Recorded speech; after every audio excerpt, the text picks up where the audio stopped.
high-end, hi-fi Pune Porsche case, that judgment was given by a judge that only you have to write the 300 words and then bail in 15 hours. In my view, the Pune Post story is a kind of representation of the worst of India. Case has proven that the law works very fast for the rich. The law is selective when it comes to the rich. He is 17 years old. He is not even 18 years old, and the court has made him go for a road safety training course. उसके पास driving license भी नहीं है भैया. I am saying that the system is compromised. His parents have filed a petition to get the car back. They want the car back.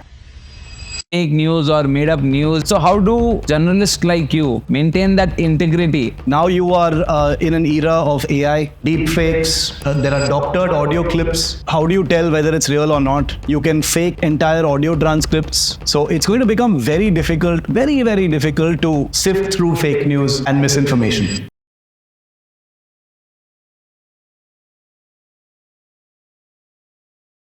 Hi Shiv, thank you for accepting our invite and you are most welcome to Wowza. Thanks, Pawan, and congratulations on your new podcast and wishing you all the best. Privileged to be here. Thank you for calling. Thank you so much. How do you manage two extremes in your newsroom? You know, we have so many things coming from this side, that side.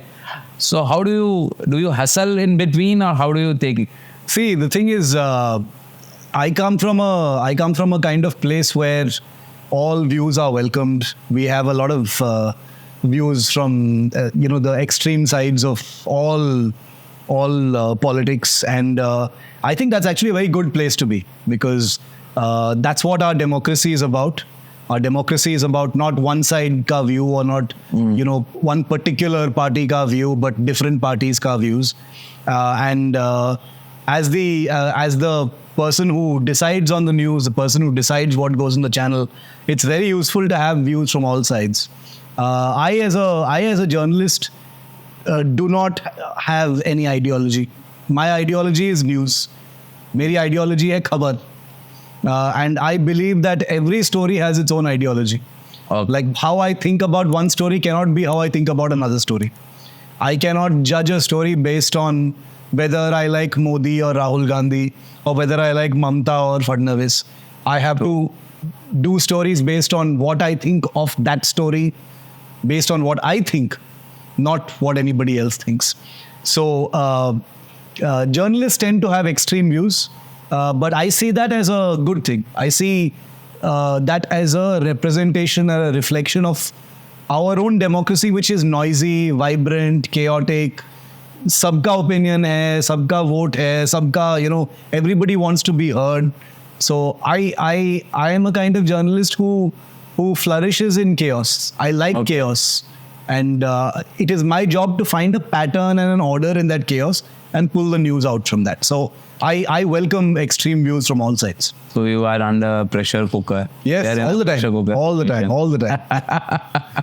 Okay, so today you met our Jain community for the first time. I guess you are meeting the Jain community for the first time. How was your interaction? So this was my first interaction with a large number of Jain community members, but I've of course interacted and been friends with people from the Jain community over many years, and I have many friends who are Jains also, and I have a great deal of respect for people from the Jain community. Because like I said today at the event also, that this is a community that is for its size, it has an outsized impact on the economy, on national affairs, on India's reputation. It's also a community, like I said, we are a very noisy country. There's a lot of shor sharaba over everything. There's a lot of politics over identity. But you never hear about anybody fighting about Jain identity. You never hear anybody fighting about कि Jains को क्यों नहीं ये नहीं मिला वो नहीं मिला. I have never heard it, and I am in the national media, and one never hears about Jains fighting for something or agitating for something. And having interacted with many Jains, I know that there are many things that the Jain community wants and has asked the government for. There were minority status, for instance, was given under a previous government, and there were certain concessions that were put forward. But there are many other things which the Jain community does not get. That is a reflection for me of the of the imbalances in our country. But the respect that the Jain community has earned for itself by and I am not casting any aspersion on any other community, but I am saying that the Jain community has earned a great deal of respect for itself by quietly doing the work that it does, creating wealth, creating value, creating jobs, and making a real impact for a country like India, where this kind of thing is required. We need less noise and more work. Yeah. And I think the Jain community is representative of that. Yeah, thanks for that. You have been in the journalism for many years, particularly in defense reporting. What inspired you to pursue the niche segment like this?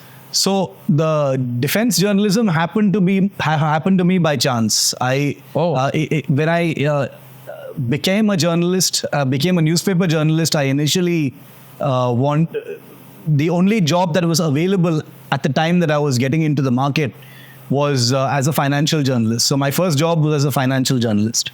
I quickly realized that this is not my long-term play, because financial journalism is fascinating, but it's not. I was not cut out for it. A country like India, where you have elections every year, you have big political parties doing all sorts of things. Every journalist, the initial desire is to be a political journalist, because India में politics के अलावा क्या है? Most journalists, when they come into the field, their thing is कि politics के अलावा क्या है? What is more exciting? What is more interesting? वो एक daily एक soap opera है. मतलब every day you have content to report on. Every day you have fascinating characters. Modi, Lalu, Rahul, Sonia. So many interesting characters to report on. So politics is an easy field to want to get in, but it's a very difficult field to excel in, because politics is difficult and it's confusing. Now, when I had a chance to become a political reporter in a newspaper, Indian Express, at that time there were no vacancies for political reporters. And the editor of the newspaper, Shekhar Gupta, when he gave me a job, he said, I am hiring you on the condition that you first cover defense for a few months, because वहाँ पे vacancy हो गया है. Political bureau में कोई vacancy है नहीं अभी. So I said, oh my God, defense is a really difficult subject. It takes years to get into it, because it's a very secretive topic. कोई बात नहीं करता है. And I'm talking about 20 years ago.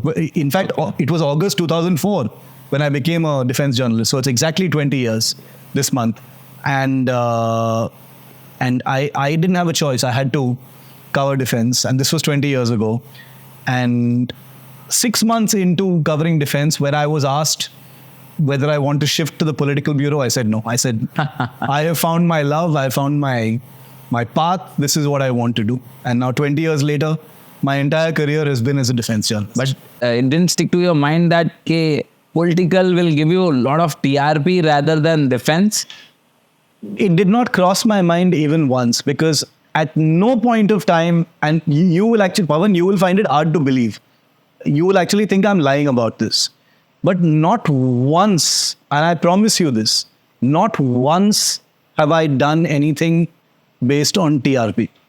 I have never done anything based on कि अगर ये करेंगे तो लोग देखेंगे, अगर ये टाइप का स्टोरी करेंगे तो ज़्यादा व्यूअरशिप मिलेगा यूट्यूब पे या टीवी पे, या अगर इस टाइप का स्टोरी लिखूंगा तो ज़्यादा क्लिक्स मिलेंगे सोशल मीडिया पे. I have never done that, and people may not believe it, because most people think that कि journalist की at least at one level you guys are doing what works, not what should be done, but what works. I can promise you that I have never done that.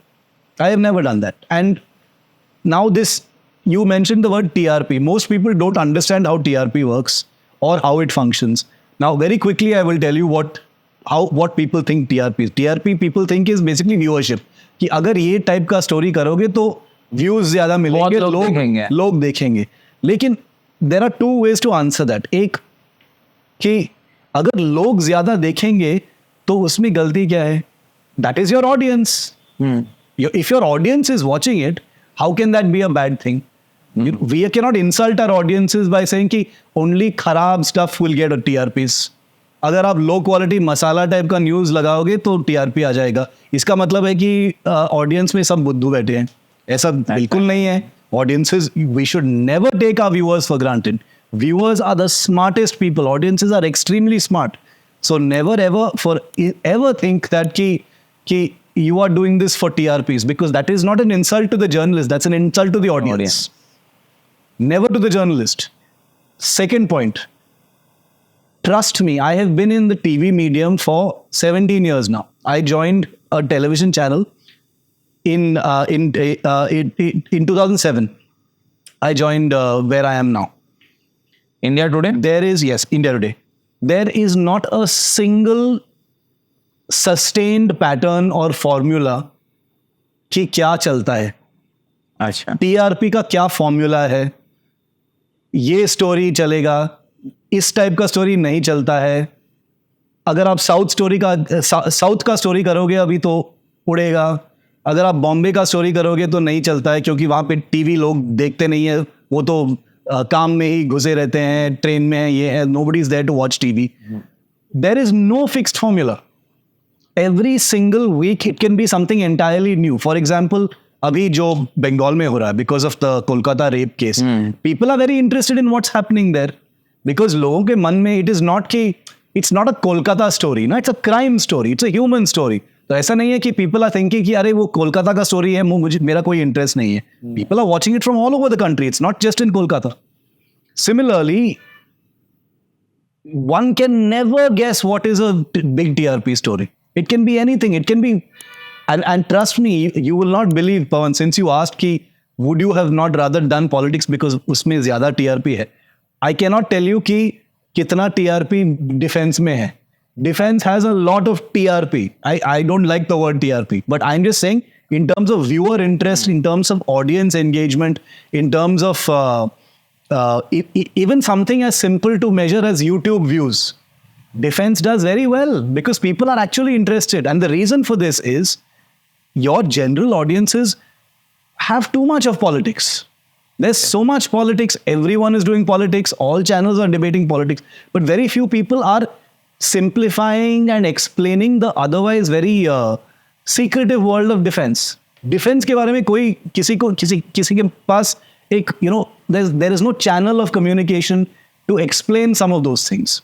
Now, I have that advantage because I have access to the military. I cover the military. I get to go to some of those remote areas where the military is deployed. So, I am able to tell those stories. So, if I have to choose between politics and military, 10 times out of 10, I would choose military. Because people would much rather know those things than politics in my world. I'm not saying politics is not important. We are a democracy. सब कुछ politics पे ही चलेगा. लेकिन don't make that TRP mistake when it comes to these things. But don't you think that this defense nowadays in India, every youth and every person in India should know what's happening in the country and what are the strengths in defense for India? See, look, 20 years ago, when internet was in its infancy, there was not much information about the defense forces.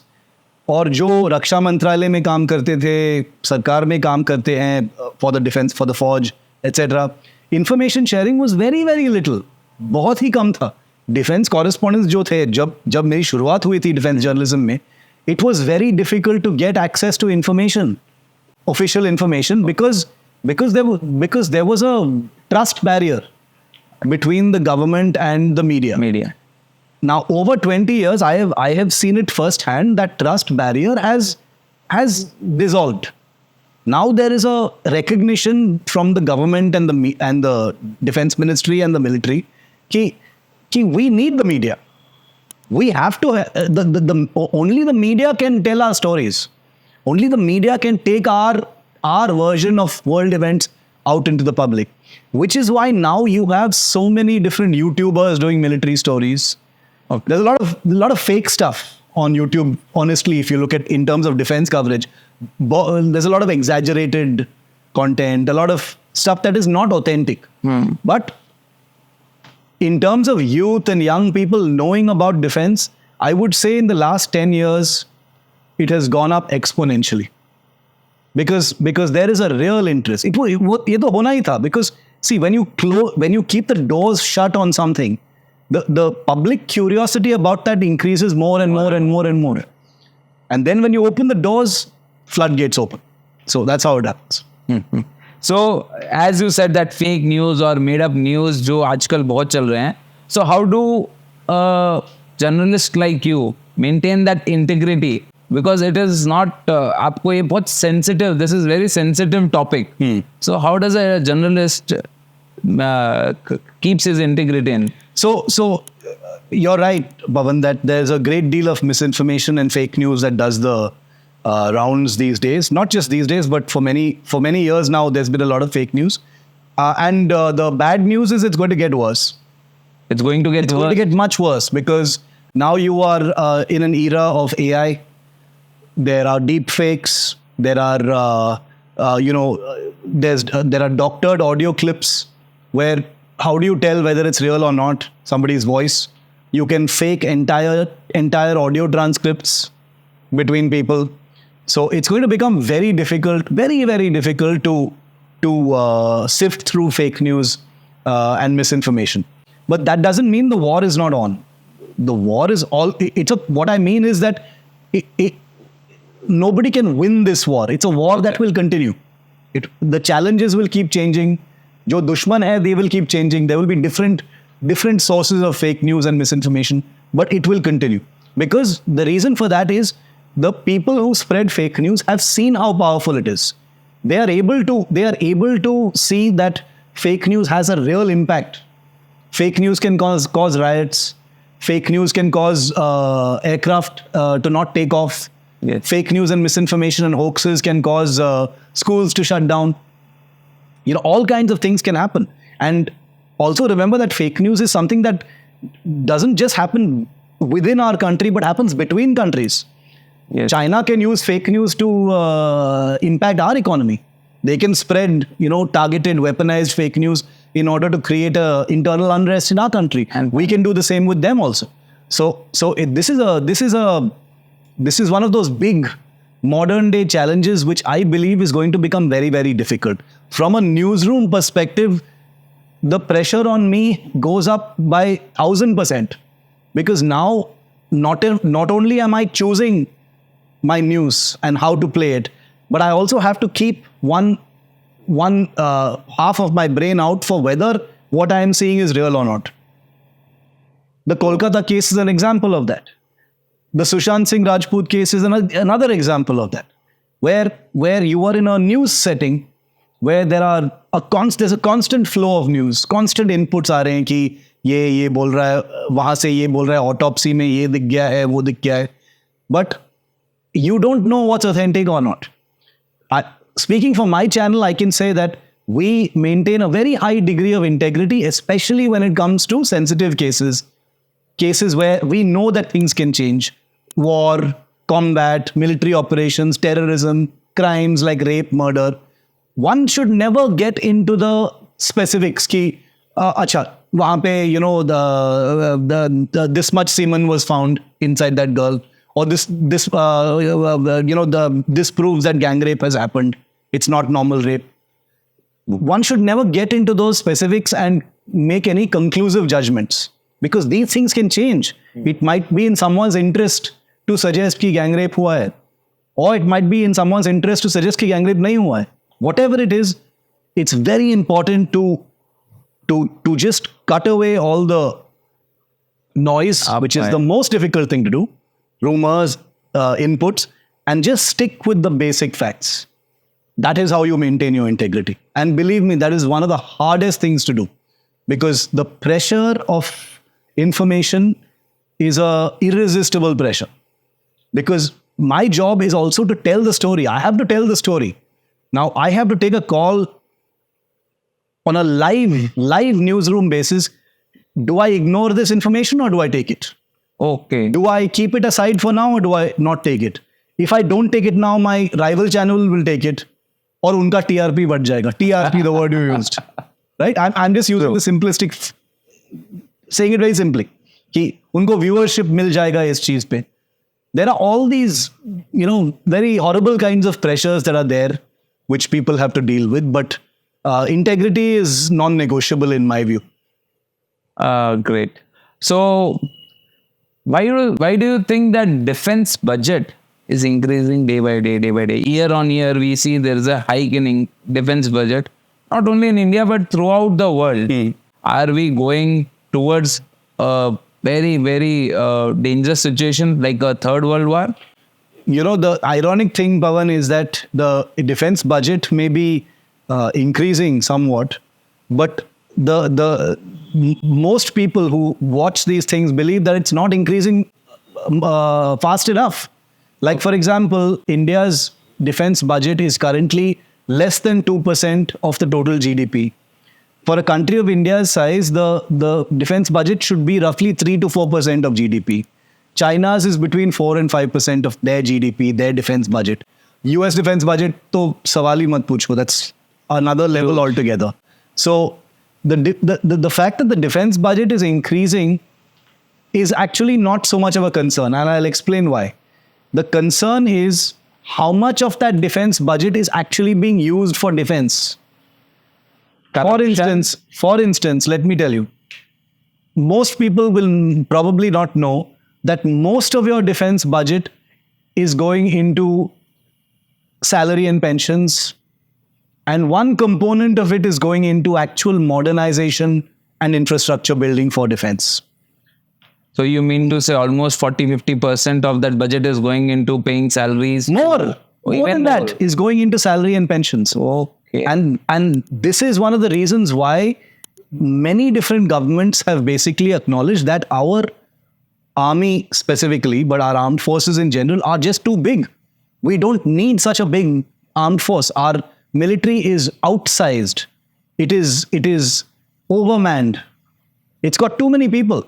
It's not lean, mean. It's not making use of automation, machinery, robotics, computer generated. Modernization has not happened to the extent that you can lower down your numbers and make a smaller force. The Indian Army is 1.1 million people.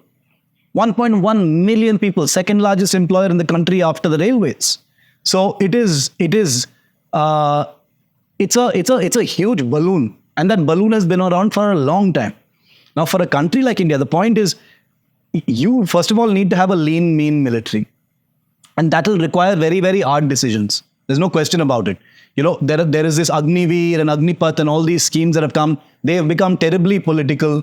But the overall intention of such schemes is to create a slightly younger force, where the turnover within the army happens faster, in order to, over time, create a smaller and more agile force. But because of politics, that may not happen. Don't you think we are surrounded by number which brings me to that point, which is that in a country that is surrounded by collapsing Bangladesh, terror-sponsored Pakistan, China which is sitting at your doorstep in Ladakh, Nepal which is imploding, Bangladesh which has collapsed, Sri Lanka which is in turmoil, Maldives which is also has a problem with you. For a country that is not at war, but in a war-like situation at all times, these kinds of uncertainties over the military are unacceptable. So to have an increasing defense budget is not a bad thing. We need a defense budget. There's no doubt about it. The question is how we're utilizing it. The suboptimal utilization of the defense budget is the crisis issue. It's not about it increasing. We definitely need more. Believe me, the defense forces need more money, but they need more money for modernization. They need more money for facilities. They need more monies for roads in the border areas. They need more monies for better soldier accommodations and things like that. But if all your money is going into salary and pensions because you have such a huge team, what do? So do you think that corruption is one of the issues in defense? Look, corruption is an issue at many levels of government. But in the last 10 years, corruption has gone down significantly. A, at the bureaucratic levels, and B, definitely at the defense levels. The reason for this is there is a huge amount of very centralized oversight over defense that's happening in this government. by the Prime Minister's office itself. The Okay. Prime Minister's office itself, and this is not official, but itself keeps an eye on these things. Okay. Because defense corruption, CAG corruption, these were all sort of platforms on which this government came to power based on what they had accused the previous government of doing. Yes, we have heard many cases like So many Bofors and so many Bofors and scams and stuff like that. Yeah, Augusta Westland, which had become defense scams of the Congress and UPA years. So this government has been extremely careful to ensure that defense corruption does not happen at the deal level. Now, I don't know about middlemen and those kinds of things. It's very difficult to judge on a deal-to-deal basis. But the very fact that this government insists on doing government-to-government deals, insists on negotiations which involve government-to-government rather than companies, means that the possibility of kickbacks and corruption of the kind that we understand it as in defense corruption, that is not happening right now. Whether some different kind of dalali is happening, maybe we can't see it yet. We don't know. I will not rule it out because defense is a dirty world. Weapons sales is a very dirty world.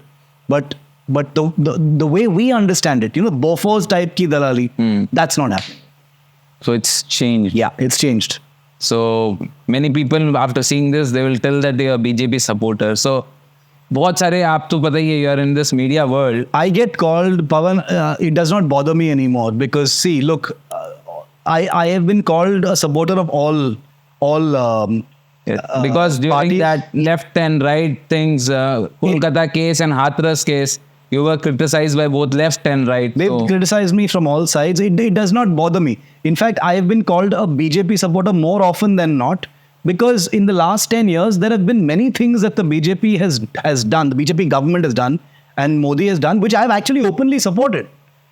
See, what people don't understand is for a person like me, if one particular party does many correct things, which I agree with, and I agree with all those things, and another party does the correct thing only twice, and I agree with them only twice, but agree with this party 15 times, do I become a BJP supporter and an anti this party which does the right thing only twice? No. How does it work like that?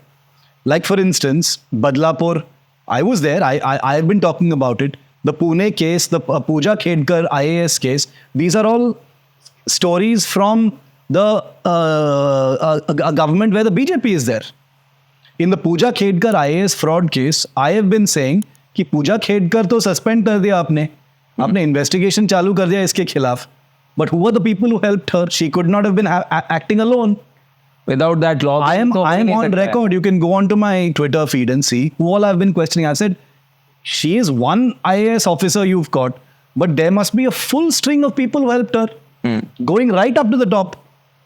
Even till UPSC, Department of Personnel and Training, which comes under the Prime Minister's office.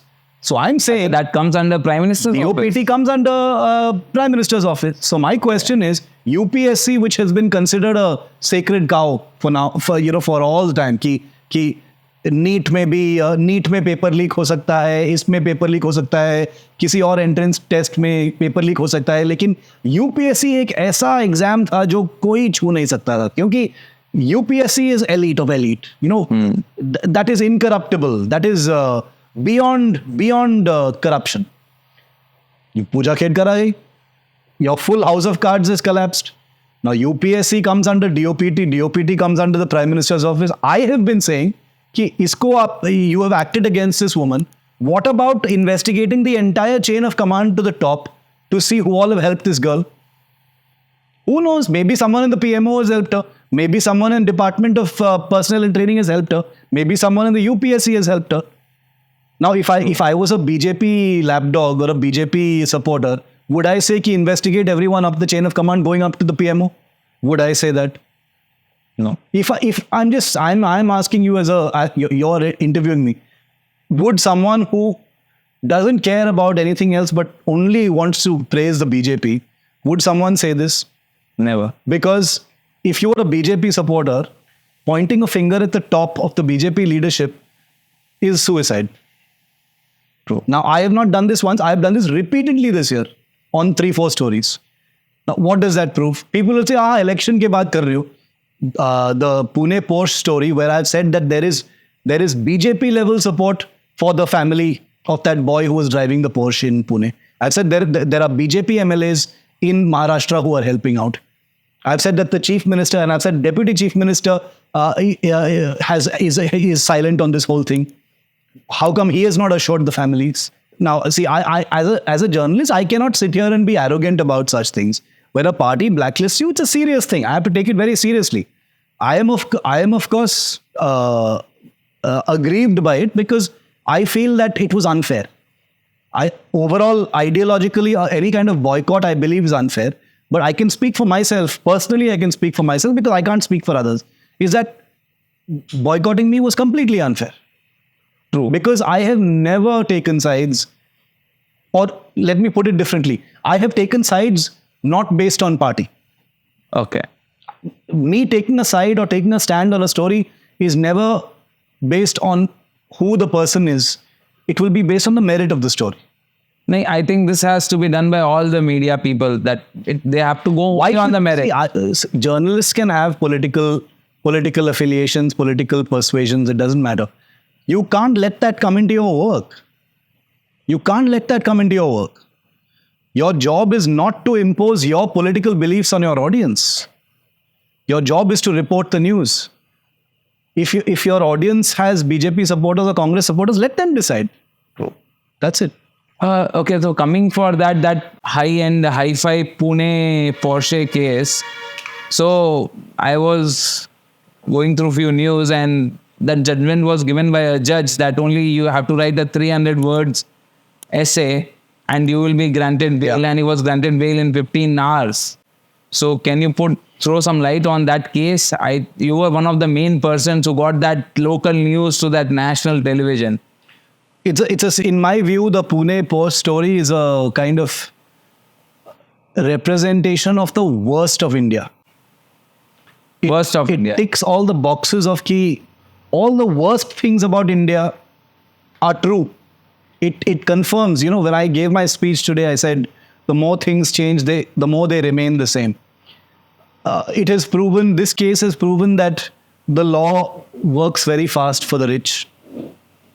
The law is selective when it comes to the rich. The entire system works. The entire system will kick into action when someone influential is involved. The family in this case was a builder. And there's nothing wrong with being rich or being a builder or being a business person. That's good. Your business people are wealth creators. They are good for the country. There's nothing wrong with that. But see how the system favors them in that case. But justice should be same for everyone. It should be same for everyone. So how come this boy had to write a 300-word essay to get bail? How come underage? He is 17 years old. He is not even 18 years old. And the court has made him go for a road safety training course. उसके पास driving licence भी नहीं है भैया, और आप road safety training के लिए order दे रहे हो. So आपको कुछ लगता है कि कहीं पे गड़बड़ है अपने सिस्टम में, ये कोई इन्फ्लुएंस कर रहा है, someone is influencing? I am not even hinting this. If you see my reports, Pawan, if you see my tweets about this subject, मैं तो खुल के बोल रहा हूँ, मैं openly बोल रहा हूँ कि this is a corrupt system. I am openly saying that the judiciary, the criminal justice system, the police, the government in this particular case has proven to be compromised. I'm not saying everyone has been bribed and stuff like that. I can be sent into jail for that also. I am saying that the system is compromised. It's completely compromised. Can you imagine if I ran a car, God forbid, into two people and they got badly injured or they died? Do you think I'd be able to walk out of jail in 5 hours? I am a journalist. I am very, very empowered. I belong to a big organization. मेरे पास connections हैं, contacts हैं. I can tell you I will not be able to walk out of jail. So I cannot because I have faith in the law. The law will not allow me. The law will act against me. Me being me, I will try to get out. I will also try and use my connections, etc. But the system will not let me come out. Yeah, we have seen few celebrities, famous celebrities also, similar kind of cases there. Not once has the court said this boy needs to be tried as an adult. The same court is giving him bail and saying you better go and take road safety training. Tell me something. Should a 17-year-old take road safety training or an 18-year-old?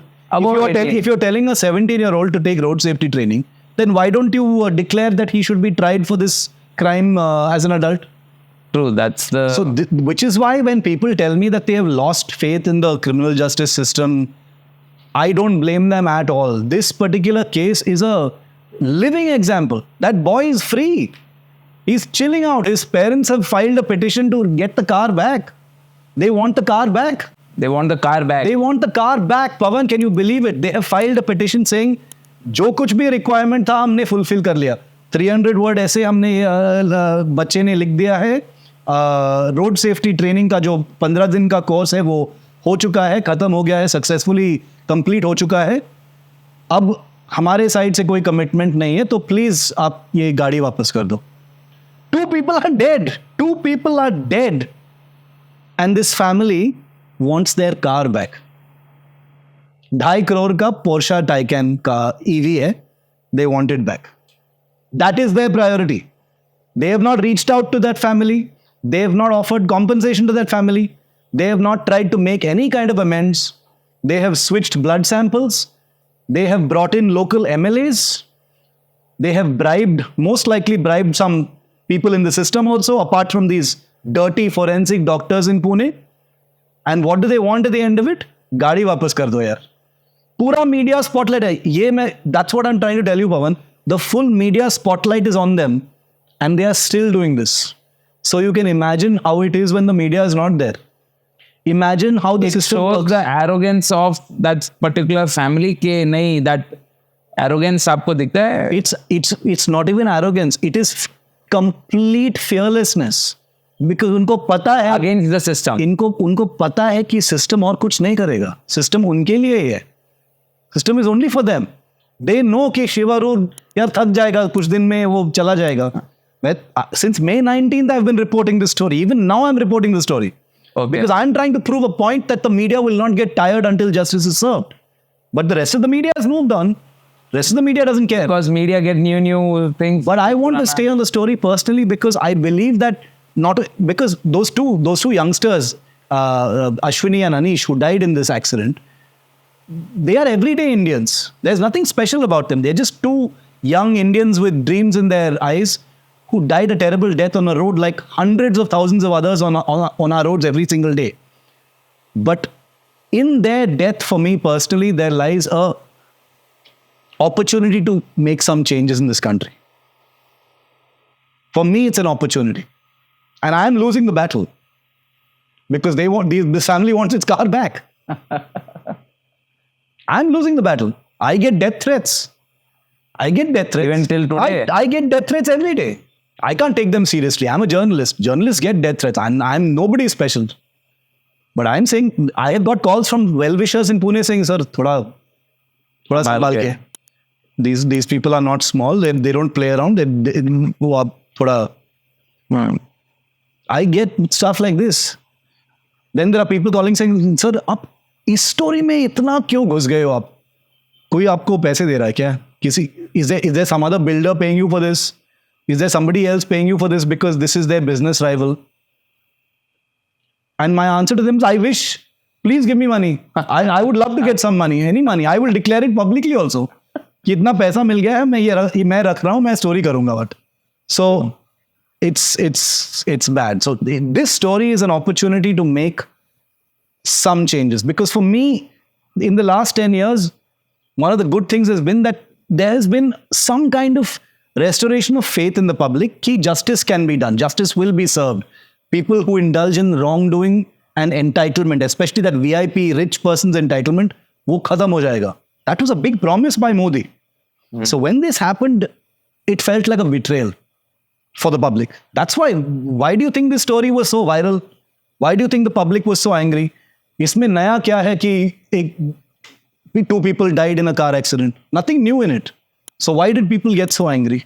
So because of the fearlessness of the law, arrogance, कि कुछ नहीं हो सकता है. करो जो कुछ करना है. 100 दिन रहेंगे लॉकअप में, आएंगे बाहर बेल लेकर, कुछ नहीं होगा. Life will go on. Shiv Arun will go back to his bullshit. Everything will carry on. But will Shiva go back or he'll stay? Well, this incident happened on May 19th. We are now on August 25th, and I am not moving. So that's the message. Let's hope that we get justice. Okay, moving on. So, coming to your book, India's Most Fearless. It's been highly praised. What inspired you to this document stories of bravery of our militant? So, Pawan, I've covered defense for a very long time. And, I've had the privilege of traveling to military units all over the country, remote areas where most people never in their lifetime get a chance to go because they are out of bounds. Siachen, places in Ladakh, Northeast, Arunachal, borders with China, Sikkim. And throughout my career, I've, hearing and seeing personally the way soldiers, sailors, airmen live. And then during Republic Day, Independence Day, hearing about their sacrifice, the stories. मुझे हमेशा लगता है, and many people agree with me, कि we need to know more about their lives. We need to know more about their stories. When a soldier gets a Shaurya Chakra or a Kirti Chakra or a Veer Chakra, any of those gallantry medals, एक page का एक paragraph आता है press में कि वो इसलिए उसको मिल रहा है ये मेडल. उस पैराग्राफ में मोटा मोटा लिखा होता है कि उसके बाद सब बोल कि वो कश्मीर में तैनात थे और ये हुआ, वो इन्फिल्ट्रेशन हुआ, वो वहाँ गए, कुछ there was some firing और ये बहुत जानबाज सोल्जर थे और they did something and that's it. And he made the supreme sacrifice, and that's why he's being awarded this medal. And it has always seemed very unfair to me because these are amazing stories and these are the bravest of the brave people. Real heroes of our country. Real heroes. And and nobody knows those stories. In 2016, 2017, just after the Uri surgical strikes, me and my co-author Rahul Singh, we decided ki let's take this up. Let's do it. We'll work with the Army, Air Force, Navy, and we'll tell these stories in a kind of focused manner. And the condition that we set for ourselves, Pawan, was that सारे जो stories हम लिखेंगे in this series will all be first hand. We will not, no sources, no mirch masala, no he said, she said, no third hand, fourth hand. We will talk to the people themselves, their units, their families, the soldiers who are with them if they were no longer alive, the people who were there at that spot where they fell. Otherwise, we will not. It would be verified. Everything would be verified. 100% authentic. मतलब आंखों देखी accounts of what happened. हाँ, होना भी चाहिए because see, you have seen movies like Uri and all those things. After seeing movies, बहुत लोगों को पता चला कि बॉस ये हुआ. Before seeing it was just a story, as you said, it was just a paragraph. Correct. So 100% हम चाहेंगे कि आपका भी जो आपका इंडियाज मोस्ट फियरलेस, उसमें भी बहुत सारी स्टोरीज, पिक्चर बने, अच्छे सीरीज बने. We will be waiting for it. Amaran is a Tamil movie that's coming in October. It's from your book? It's from my first book. It's about one of the heroes named Major Mukund Vardarajan, Ashoka Chakra. Okay. So it's a Tamil film that's coming in, Tamil, Telugu and Hindi it's coming in. With Siva Karthikeyan and Sai Pallavi. It's coming out on October 31st. That's a movie based on my book. There is the Ladakh Galwan battle that took place. Apurva Lakhia has taken that chapter. He's making it into a Hindi movie that should be out sometime next year maybe. So yeah, many of them movies to come. Congratulations on that. We wish you a lot of success on those movies so that those are the real movies we would like to see. Yeah. आपने इतना सारा आपका 17-18 साल 20 साल dedicated किया है एक particular field में. सो आपको लगता है कि आप you can inspire more people to come towards this particular section, this particular segment? Do you think people should look into this segment also while choosing their careers? Journalism, you mean? Yes. journalism in defense sector? 100%. Because, in the 22 years that I've been a journalist, there has not been a single moment that I have, not a single moment, not even momentary, that I've thought कि यार कुछ और कर लेते, काश कुछ different path if we had chosen, or yaar, if I had done something else, I would have made more money, or life में stability आ जाती, because journalism is very chaotic. Not even once, Pawan. I have not regretted joining journalism even once in my life. And the reason for that is it's an extremely vibrant career where everything is different every single day. हर रोज कुछ नया है, because you're telling the news तो बदलता रहता है, तो you are literally in the business of telling stories, conveying to the public what's happening in the world, and there is nothing more exciting than that in terms of journalism. No matter what people say about journalists, no matter how much galis people give to journalists, call them dalals, call them paid media, call them whatever it is, there are journalists today. I would like to think I am one of them, but there are journalists today who stand for the truth, who stand for the profession, who stand for journalism as a noble role in society, not just a career or a profession, but literally a pillar of democracy. Holding the powerful accountable, etc. And within journalism, defense journalism is very exciting because it's national security. It's how the country protects itself. It's warriors, it's weapons, it's all those many things within journalism. So I would highly recommend. So are you guys under political pressure? Here's the honest answer. There is not a single day, there is not a single media organization, there is not a single time, there is not a single government, there is not a single administration during which there has been no media pressure. Political pressure on the media. Okay. All government or opposition? All governments put pressure on the media. Whether at the state level, whether at the central level, whether a Modi government, whether it is UPA government, whether it is Rajiv Gandhi government, whether it is Narasimha Rao government, whether it is Vajpayee government, it doesn't matter. We can argue till the cows come home in terms of the intensity of the pressure, the methods used to pressure the media. But all governments want the media on their side. All governments want to control the media.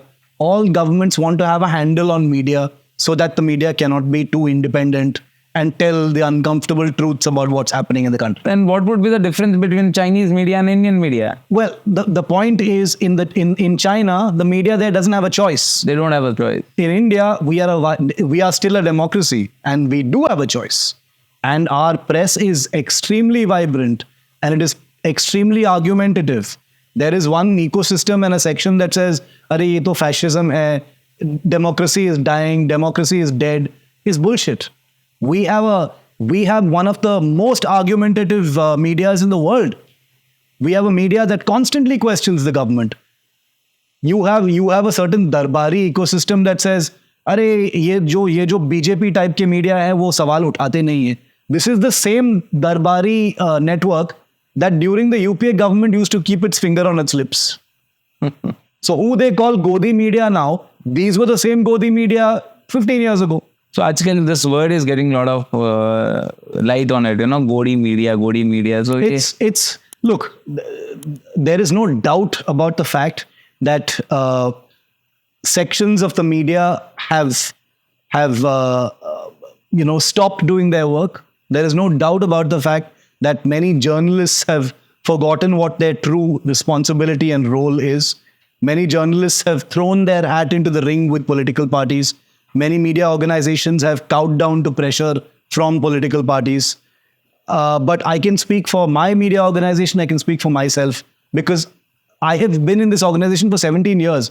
And that means this is the only organization where I find that kind of comfort and independence, which is the independence to stand up to whoever's in power. The independence to speak up to whoever it is. It does not matter. and we will continue to do it. So there's no question of, whether political pressure makes a difference or not. We will be there. So, coming to end of the show, I have only one or two questions left. So, you were one of the few journalists who, though government did not advise, and you were there in Libya. Somehow you tried and reached Libya. And what was that story? What was that all about? So we were trying to get into Libya from Egypt, and basically we did not have permission to enter Libya because Libya was burning. There was a full civil war. It was entirely a war zone. All systems had collapsed, and it had been taken over completely by the rebel armies, and who were trying to completely overthrow and take over the government. So it was literally just soldiers everywhere. And when we landed in Cairo, the Indian ambassador in Cairo, that's Egypt, the neighboring country of Libya, had basically said, I am advising you not to go into Libya. Okay, I am responsible for your lives as the ambassador of the last country before Libya, that you cannot go into Libya. I mean, if you go into Libya, I'm not responsible for your safety. While you're in Egypt, I can look after you guys. I can keep an eye on you. But once you cross the border, I can't look after you. So we said, no, of course we have to go. We've been sent to cover the war, so we have to go.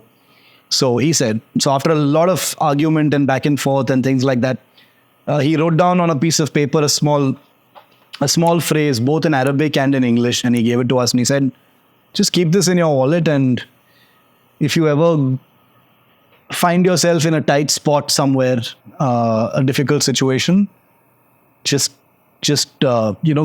show this piece of paper to whoever is causing problems for you.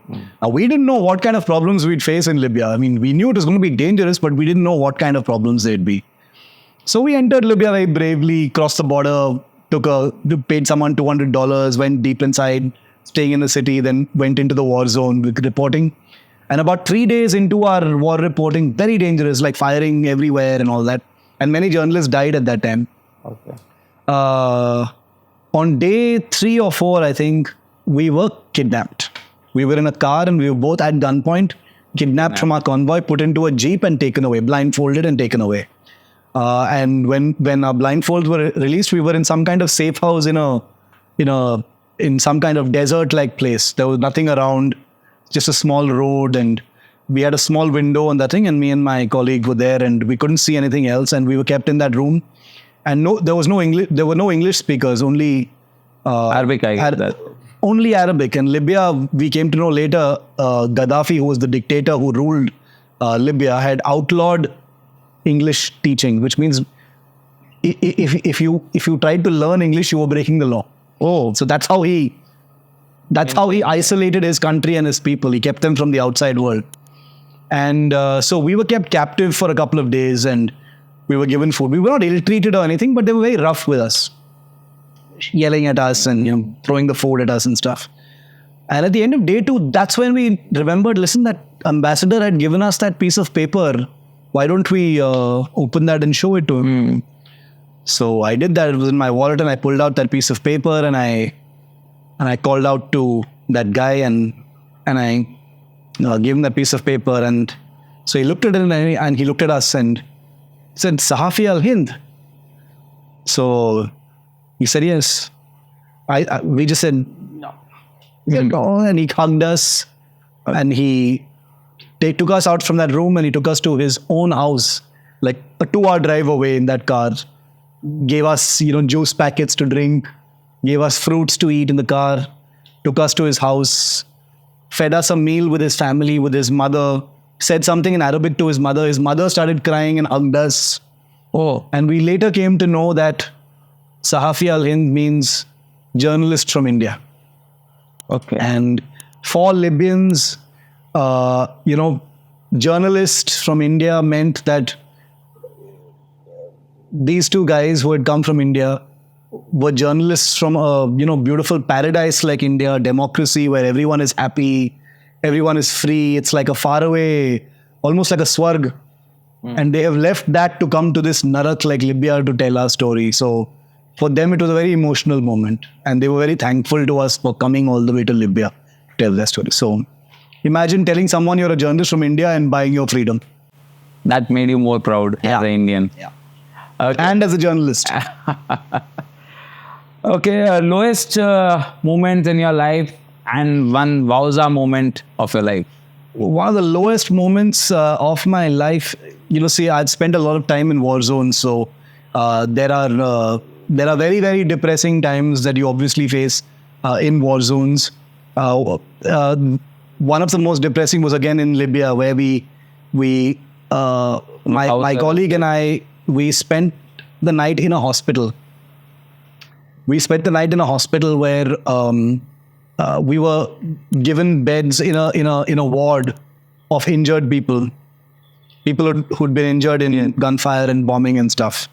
And we went to sleep in that room. And when we woke up the next day, everyone else in that ward was dead. Oh shit! There were like 18 people with us, and everyone was dead. So when we woke up, all the beds were covered. We were talking to those people in the night, and when we woke up, their heads were covered. And that was a very, very dark, depressing day, and it took us a while to get out of that thing because we had made friends with those people. Some of them were amputees, some of them, but their injuries were so grave that they didn't survive the night. So that was a terrible, terrible moment. For me, a wowza moment, I think, was when I did my journalism studies in the UK. I had studied Israel and Palestine very closely. Okay. And my thesis, my dissertation was about Israel, Palestine.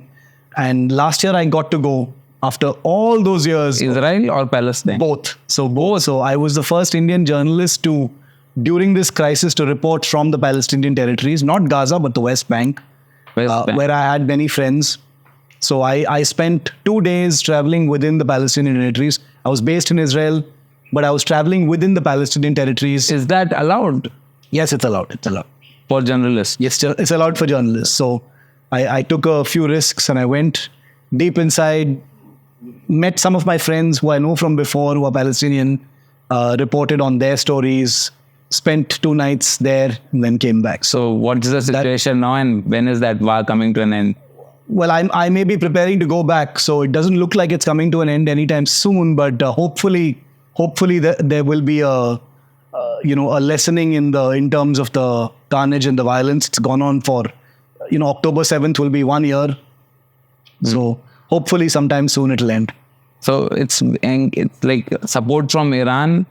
Is that hurting? See, right now, after the killing of the Hamas chief in Tehran, everyone is wondering about whether Iran is going to hit back. There are already hostilities that have broken out in a big way between Israel and the Hezbollah, which is an Iranian proxy in Lebanon. But beyond that, nothing has happened just yet. So people are hoping that because of this long time being taken for a response, hopefully some kind of ceasefire deal will take place and peace can finally arrive. Oh, it was lovely talking to you on the insights which you have given were amazing. Thank you, Shiv, for coming to Wowza podcast. It was amazing. Thanks, Pawan. Thanks for having me.